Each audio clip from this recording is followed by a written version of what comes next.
விஜய், காங்கிரஸ் மூத்த தலைவர் ராகுல் காந்தி ஆகியோர் இணைந்து பணியாற்ற உறுதி பூண்டுள்ளதாக தெரிவிக்கப்பட்டுள்ளது.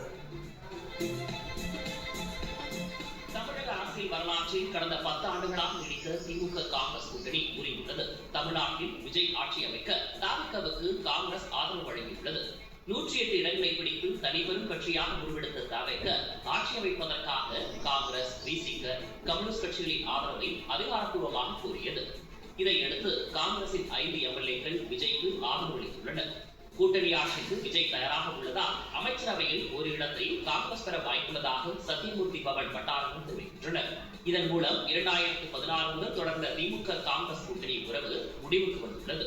தவிக, காங்கிரஸ், விசிக, இடதுசாரிகள் இணைந்த ஒரு புதிய மதசார்பற்ற கூட்டணி அரசு அமையும் என எதிர்பார்க்கப்படுகிறது. தவிகவுடன் காங்கிரஸ் கூட்டணி அமைத்த நிலையில் அக்கட்சியின் தொண்டர்கள் சென்னையில் உள்ள சத்தியமூர்த்தி பவனில் கொண்டாட்டத்தில் ஈடுபட்டனர். தேர்தலுக்கு முன்னர்